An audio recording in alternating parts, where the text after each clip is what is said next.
All right, guys, global convergence. We talked about this crazy word yesterday. We kind of know what it means. It means when two people come from different directions and they meet each other. But in this case, it's two sides of the world realizing, holy sugar, honey, and iced tea, there's a whole other side to our world. Let's meet them, right? Um, you guys were awesome yesterday, and you guys already took all of these notes down yesterday. Mwah, mwah, mwah. You guys are beautiful, amazing, awesome students. We started watching this. Actually, we finished this video yesterday. You guys were the only class where I got to finish this video. Thank you guys for letting me keep pressing play on the video, even though the bell had already rang. You guys were awesome in letting me finishing it. So you guys, thank you. It means so much to me. Okay. But something I realized I didn't do yesterday is, oh no, the teachers are texting now. Oh yeah, we're having tacos today. Okay. I noticed that I didn't even mention this right here. So if you guys can copy this now, don't freak out. If you guys can paraphrase this, make this shorter. If you guys want to write it in your own words so that it makes sense, go ahead and do that. I don't expect you guys to write it word for word. Okay. While you guys are doing that, whether you're typing right now or you're writing right now, I'm going to read this out loud to see if this makes sense to your brains. By the way, right here, when it says he, we're talking about Christopher Columbus, okay? That guy. Yes, that guy. Christopher Columbus landed in the Americas, but he wasn't even the first, though. We saw yesterday that the Vikings were first. You know what's cool about the Vikings? When they landed, they didn't go, hey, world, look, we found a whole other world. They were just like, cool, let's make a house. That didn't last long, though, but shout out to the Vikings for being the first in the Americas. Anyways. Or at least the first Europeans in the Americas. That's what I mean. He didn't even know, Christopher Columbus didn't even know he discovered a whole continent. He just thought he found like a little island that belonged to the Indians. Not until a few years later, you get this guy, Homeboy Amerigo. I'm going to circle his name in blue. I really like this guy. So far, nothing shady has come out about him, so I stan him. But Amerigo, he ends up going a few years after Columbus, and he's the first person to realize, oh shoot, this is a whole continent, okay?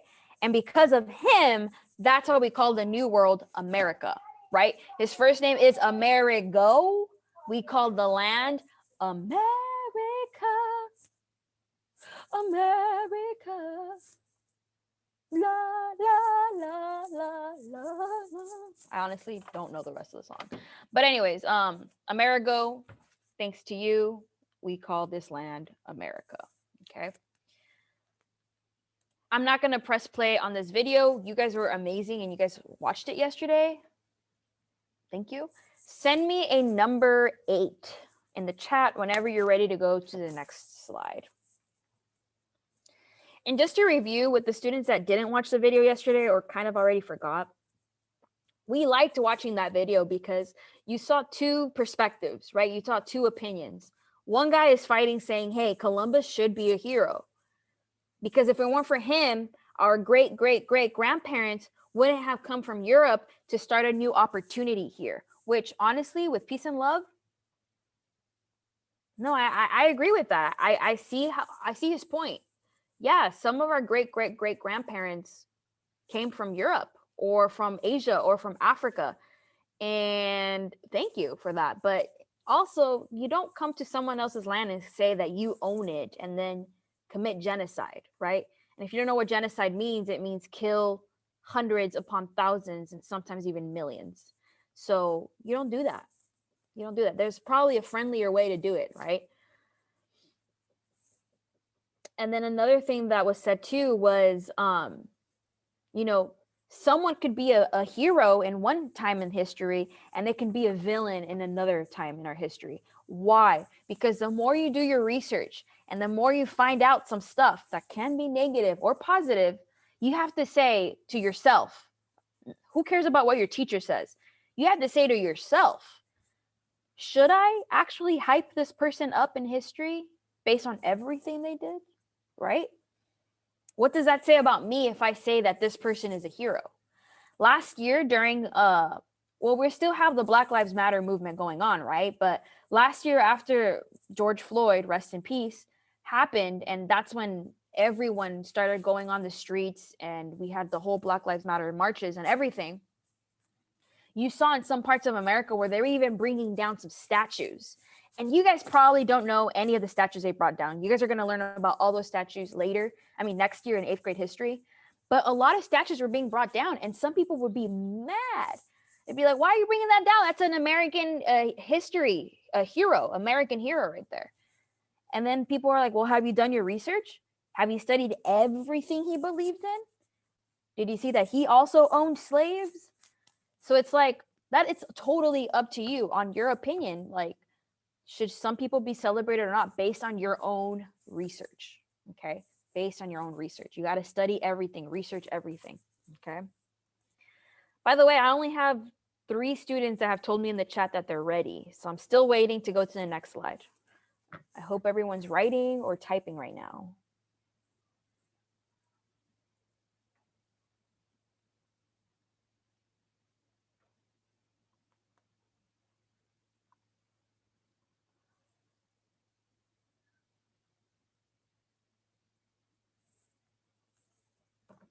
All right. Okay, we're getting a lot more readies, so let's go to the next slide. Now, so far we've been talking about a little bit more of the we've been talking a little bit more of this more, darker things that happen, more negative stuff. But what you always have to look at a positive and the negatives, right? What were some of the positive things that came out of all of this? Here they are, okay? And what I want you to do is, obviously there's a lot of words here. Relax, you're not going to copy all of them. I think you should just write down this title right here, improvements in navigation, and then just write down these things right here. Astrolabe, the purple words basically, the Latin cell, improved maps, and that's it. While you guys are writing those down or typing those down, I'm going to explain this. So make sure you're multitasking, right? You're copying and you're hearing. You're listening to Mrs. Escobar's annoying voice, okay? Okay, so what were some of the positive things that came out of this? Well, people became super extremely amazing at navigating the ocean. Now, did ships already exist before this? Yes. Yes. But were they OP, amazing, awesome 2.0 ships? No. Here's why, okay? Remember, do not forget, for a long time, people believed the world was flat. So let's use Juan, for example. Juan, if he had a ship, he wouldn't get close to farther into the ocean. He will want to always have his ship just at least a mile away from land, or a few miles away from it, as long as you could barely see land. Because if you get too far away, hey, you might fall off the earth. Remember? People legit believe that.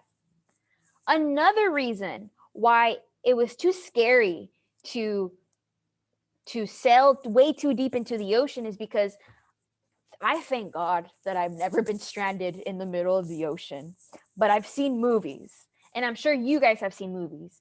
When you're in the middle of the ocean, you turn everywhere, and there's just water for miles and miles away. You have no idea where you're facing. Are you facing north? Are you facing west, east, or south?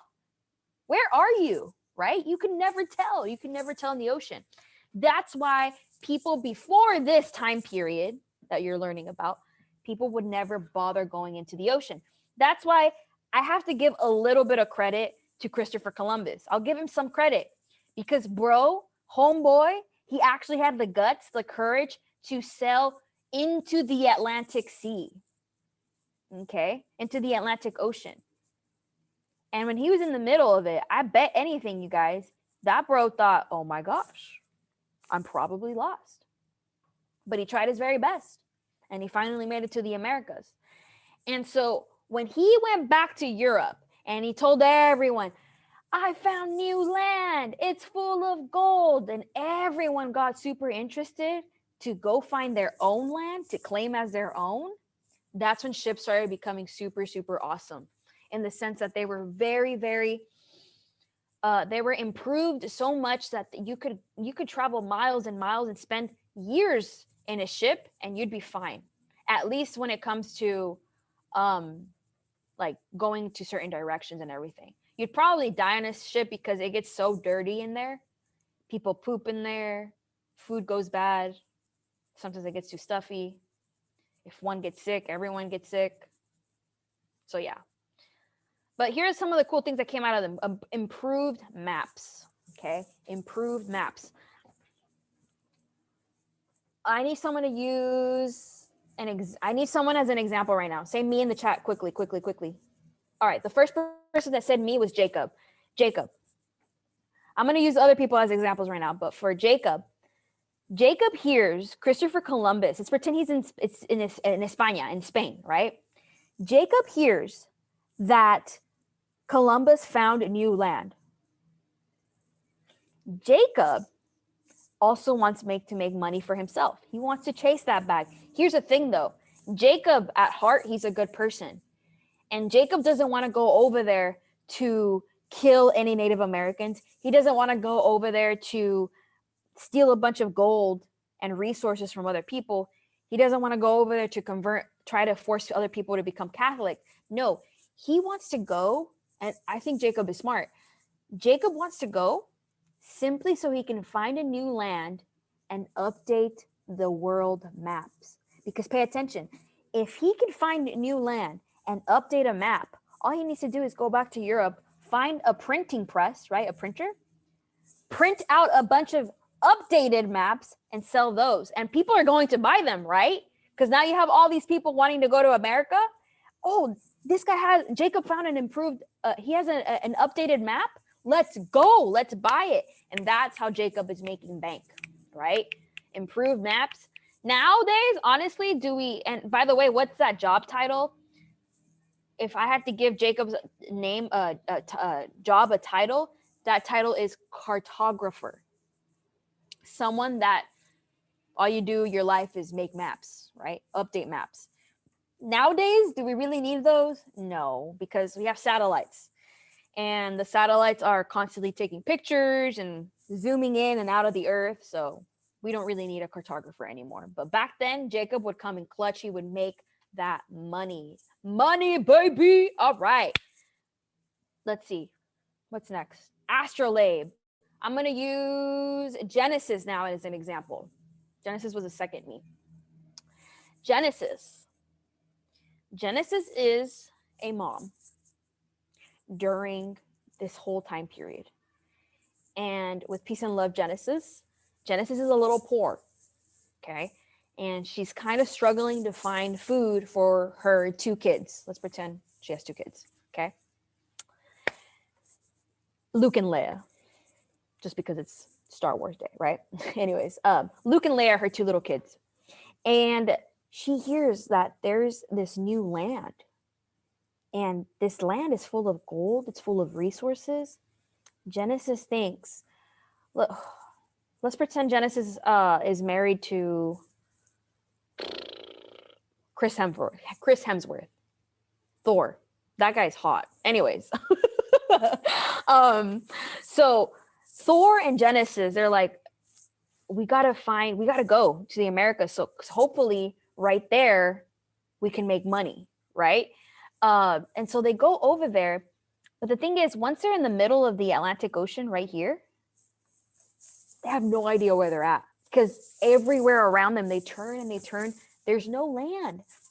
They just see water for miles and miles. So Genesis pulls out this thing right here, the astrolabe. Shout out to Genesis, right? And Thor is like, yo, baby, what is this? And then Genesis goes, this is a tool that the Muslims came up with them first, right? But this will help me use the stars to guide me to my location. And then Thor's like, oh my gosh, baby girl, I'm so glad I married you. Thank you. And then Luke and Leia are like, yes, we're going to go to America. So shout out to Genesis for using that. Okay. Now, the other student, Amy was our third volunteer. Amy, she is she's living the single life because honestly, she's so cool during this time. She's like, I don't need no man. I'm gonna go find my own land for myself. Okay. She wants to make money. She's chasing that bag. Okay. And she's like, okay, I need, if I'm going to cross an entire ocean, a huge ocean, by the way. I mean, the Atlantic is not as big as the Pacific, but it's still pretty big, right? So Amy's like, if I need to go over there and I got to take some of my homegirls with me, we need to find a way to get there fast. But some ships have slaves at the very bottom rowing the boat, right? And that's a little, she don't want to use slaves. She's not like that. She's better than that. She's like, I need to come up with something that will move my boat without the use of slaves. She finds the Latin sail. Okay, she tells her homegirls, girls, we're gonna go to America. Okay, this sail will help us because it was going to use the wind to push us, right? It's going to use the wind to move us. And this will help us go into a farther and a greater distance. So Amy makes it, and yeah, shout out to Amy because she used the Latin sail. Okay. Desiree was another student. Yeah. Okay. Yeah. Desiree. She is my sister. Okay. So Desiree and me, we're during this time. And honestly, we're already kind of rich. We don't really need the money or anything because our parents are loaded. But her and I, we're just tired of always being home and we kind of want to explore the world and see the world for ourselves, right? And so Desiree is like, yo, Brenda, because that's my first name, right? Brenda, let's go to America. And I'd be like, yes, queen, yes. But how are we going to get there? We don't have an astrolabe or well, we do have a Latin cell, but we need to know exactly where we're going to. And then Desiree says, well, why don't we use the compass? Well, I'm like, well, yeah, but we need to find a improved and updated compass, okay? Because compasses have already been around, guys. They've already been around for hundreds of years. But during this time, that's when they start becoming very accurate, more detailed, a lot better. And so Desiree finds Luis. Desiree finds Luis, who he's like, he's a broker, he's a dealer, right? He's selling these amazing compasses that are hard to find. And so Desiree and me, we go to Luis. Luis says, all right, give me like 3 gold coins. And we're like, here you go, bro. Daddy's money right here. And then he goes, all right, here's your compass. And then we make it to America. Shout out to Desiree for going out there with me. And yeah, this is how improved, amazing the ships got during this time. So, I mean, yes, there are some negatives. A lot of bad things happened to Native Americans during this time. But I guess the positives were at least our ships and navigating skills got like super awesome and improved. Okay. Can I go to the next slide? Yes or no?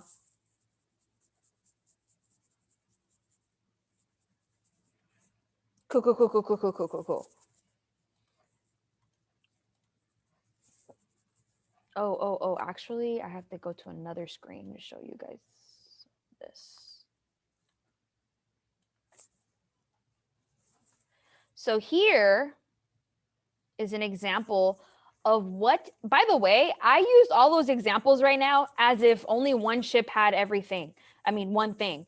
No, everything I just taught you guys and you guys just wrote down, they were all a part of a ship.